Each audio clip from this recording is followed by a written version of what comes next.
Hello hello guys, कैसे हैं आप सभी। नमस्ते, welcome back to my channel. कैसे हैं आप सभी। आप लोग स्वस्थ रहिए, मस्त रहिए। और इधर जो है शाम को इवनिंग स्नैक के अंदर जो है वो बीकानेरी भुजिया है। आई हूँ जस्ट आके हाथ पाँव मुँह धोए तो मैंने बोला मैं चाय बना लेती, तो मैंने कहा चलो ठीक है आप बना लो। मैं कूलर के आगे बैठी थी और इधर जो है वो नमकीन बिस्किट जो है वो मैं नॉट स्पॉन्सर्ड वीडियो, पर ये जो नमकीन है हमारे को टेस्ट में सुहाती है। बहुत तरीके की नमकीन खाई है, बीकानेरी भुजिया का टेस्ट ही अलग है। तो और ये जो है इसके साथ में जो पार्ले जी मोनाको बिस्किट्स से जैसे आते हैं, लेकिन ये मोनाको नमकीन नहीं है। ये ना मीठे हैं ना ये सॉल्टी हैं। ये क्रंची वाले सीएनसी बिस्किट, क्या पता नहीं क्या नाम है इनका। तो ये वह क्रैक जैक शायद बोलते होंगे, तो ये वाले बिस्किट है ये। और ये ठीक है, अभी वो उनका ज़्यादा मीठे भी नहीं है और ज़्यादा सॉल्टी भी नहीं है, इनका बीच वाला इफ़ेक्ट आता है। और इसी के साथ ही जो चाय है वो मैंने बना ली। देखो थोड़ी सी पपड़ी भी आ गई इसके ऊपर। और हाँ देखिए आप ये साड़ी जो है कितनी एस्थेटिक और कितनी अच्छी मस्त लग रही है। इसका ये ब्लाउज़ है, सीक्वेंस वाला है ब्लाउज़, पर ये ब्लाउज़ तो मम्मी को नहीं, इसका फैब्रिक है अच्छा कि मम्मी इसमें सिलवाएंगी। इसकी सिर्फ साड़ी है, इसका फैब्रिक ज़्यादा अच्छा है, तो इसके फॉल पिको है वो करनी है। और इसके ऊपर जो है वो ब्लाउज़ वो रेड भी जा सकता है, ग्रीन भी जा सकता है, तो मम्मी के पास दोनों ही अवेलेबल है लकीली। और साड़ी बहुत अच्छी है, हल्की है फैब्रिक इसका, ट्रांसपेरेंसी, क्योंकि मम्मी को हल्का फैब्रिक अब ज़्यादा पसंद आने लगा है, क्योंकि भारी भरकम साड़ियाँ संभालने में भी बहुत दिक्कत होती है। तो इसके ऊपर रेड बॉर्डर है, पतली सी बॉर्डर वाला इसका है, ग्रीन और रेड का इक्वली बॉर्डर है। उसके ऊपर ऐसे डॉट डॉट से जो हैं वो क्या बोलते हैं उनको, सीक्वेंस वाइट मोती जैसे जो है ना चिपका देते हैं वो, मुझे बोलना नहीं आ रहा क्या बोलते हैं, मुझे मालूम नहीं है, इन सब चीज़ों का इतना ज्ञान नहीं है। और जिग-जैग पैटर्न है, जयपुर में आप लोगों ने सुना होगा, लहरिया प्रिंट है बोलते हैं इसको। लहरिया होता है तिरछी लाइन वाला। और आप इधर देखो पूरा मैसिवनेस हो रहा है। इधर जो है साड़ी के लिए मम्मी फॉल के लिए देने जाने वाली है, तो पूरा खोल के देख देख कटी का फट तो नहीं, क्योंकि दो बार ऐसा हो गया कि कटी वटी निकल गई है साड़ी। और फिर चक्कर भी बहुत ज़्यादा हो जाते हैं, फिर जाओ ये करो वो करो, बड़ी दिक्कत हो जाती है। और कपड़े देखो बिस्तर भी ऐसे पड़े हुए हैं। और इधर जो है मैं ये बताने लगी, देखो मैं आपको दिखाती हूँ मेरे चेहरे पर और इधर गर्दन पे इतने मस्से हो गए हैं। अभी मैंने परसों एक होम्योपैथी इलाज के लिए लिया था, तो उसमें ना फिर उसने यहाँ पे लगाया था, तो थोड़ी जलन चिरमिराहट थी। तो उसने जब बोला तो उसने यही बोला कि देखो आपके चेहरे पर गर्दन पे बहुत ज़्यादा ही हो रहे हैं मस्से, मस्से के भी कई प्रकार होते हैं। तो अभी इधर उसने कुछ दवाई लगाई जिससे मैं थोड़ी सी जलन हुई, बट अभी तक रिमूव नहीं हुए, तो 3 दिन बाद फिर बुलाया है। अब ये देखो ये गर्दन पे भी हो रहा है और इधर चेहरे पे भी हो रहा है, इसके चेहरे पे भी वाला है और गर्दन के इधर भी है और उधर भी है। एक मेरी थाइस पे भी है और एक अंडर आर्म्स में भी है, तो वो कैसे रिमूव होगा यही सोचती हूँ। फेस और इस पे तो क्या है वो लगा लेता है, पर अंडर आर्म्स और थाइस का तो लगाने में भी बड़ी अजीब ही लगेगा, क्योंकि वहाँ उसके शॉप पे तो ऐसे कोई ट्रायल रूम भी नहीं है कि मैं खुद ही लगा लूँ, ऐसा है। और आँखें देखो कितनी अंदर चली गई है पूरी ऐसे। अब मैं बंद करती हूँ तो अब चेहरे पे अब एजिंग फैक्टर भी अब दिखने लगा है कि एज हो रही है, अब बड़े हो रहे हो आप भले ही समझदारी कूट कूट के इतनी नहीं आई हो। तो यही एक चिंता सता रही होती है कि गले में, गर्दन पे, चेहरे पर मस्से हो जाते हैं, तो ऐसे बोलते हैं कि ये जो डेड स्किन होती है टाइप से, ये कोई लकी वो क्या वही लकी वाला फैक्टर नहीं आता है इसके अंदर। तो ये अब जब से ये हुआ है तब से मैं इसको थोड़ा सा जलन हो रहा है, तो मैं फेस वॉश वगैरह कर रही हूँ, तो मुझे थोड़ा सा जलन हो रहा है। और मैं इधर यही कह रही हूँ कि क्या कर सकते, कुछ नहीं कर सकते, हमारे हाथ में कुछ भी नहीं है। जो है बस ये कि हम थोड़ा बच सकते हैं इन सब चीज़ों से, अगर हमें ज्ञान है तो। पर मुझे ये बहुत लेट पता चला और शाम को लेट 6:15 6:30 हो रहा है, तो बहुत ज़्यादा लेट हो गया। सर भी जो है मुझे पूरा यहाँ से यहाँ तक का पूरा जो हेडेक हो रहा है। ये सफोकेशन उमस से इस वजह से ऐसा हो सकता है, पता नहीं। ये सब प्रॉब्लम्स ये जो गर्मी वाला मौसम है ना, उमस भरी गर्मी है, ये सब बर्दाश्त नहीं हो रही है, सफोकेशन प्लस ये जो इतनी ज़्यादा घबराहट होने लग जाती है ना। तो ये मैं आपसे बात कर रही थी तो मम्मी ने पंखा चला दिया था, तो मैंने इतनी देर बात कर ली। मैं कुछ ढूंढ भी रही थी तो मेरे को, इसलिए मम्मी ने पंखा चला दिया था। मैंने सोचा कि 2 मिनट में हो जाएगा, लेकिन 2 मिनट में नहीं, मम्मी ने बोला पंखा चला देती हूँ, नहीं तो गर्मी लगने लग जाएगी।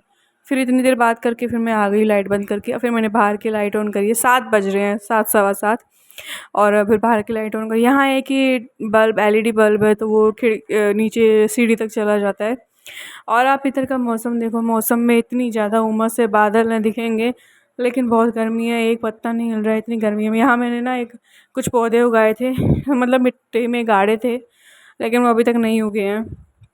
7 से 10 दिन में बोलते हैं कि थोड़ा थोड़ा आने लग जाता है, बट अभी तक नहीं आया। फिर यहाँ से मैंने एक ये निकाल के इधर लगा दिया इसका जड़ समेत, तो ये इधर उग गया ये कुछ ऐसे पेड़ पौधे होते हैं जो बहुत इजीली उग जाते हैं।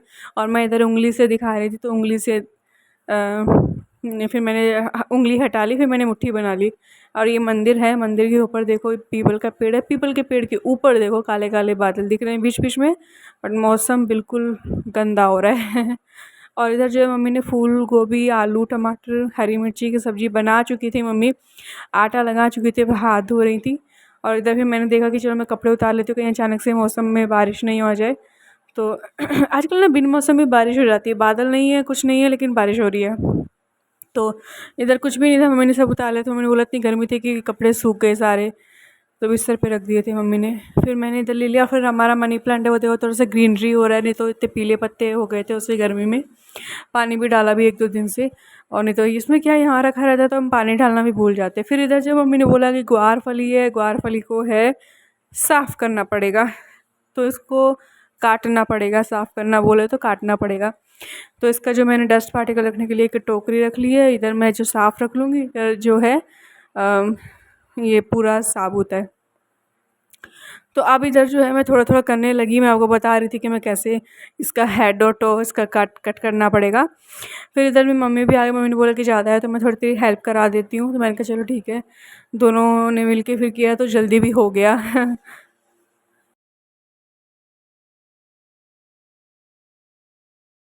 गाइस, आप लोगों से बात करना मुझे बहुत अच्छा लगता है और यूट्यूब पर मैं कंटिन्यू भी रहना चाहती हूँ। बट कई बार है ना मैं इतनी थक जाती हूँ, जैसे आज भी मेरी तबीयत ठीक नहीं थी, बट मैं रेगुलर होने की कोशिश कर रही हूँ। और है ना जैसे हम लोग रूटीन में सोचते हैं कि अब ये क्या शूट करें, ये क्या शूट करें, तो दिखाया हुआ है ऐसा, कभी कभी ऐसा सीन भी हो जाता है।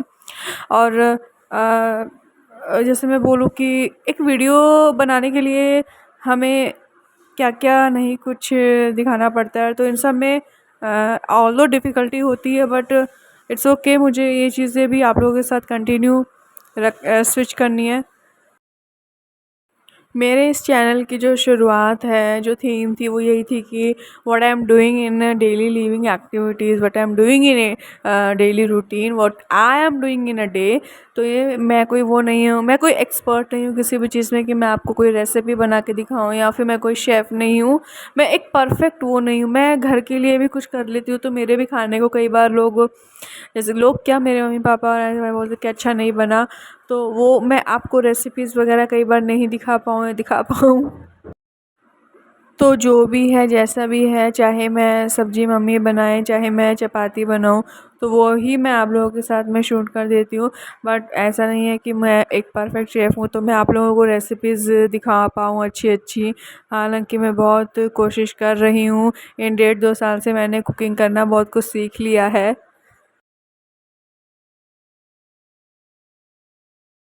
बहुत सारे जैसे चैनल होते हैं, उनका एक अलग ही टॉपिक किस रिगार्डिंग वो लोग अपना वीडियो बना रहे हैं, ऐसा है।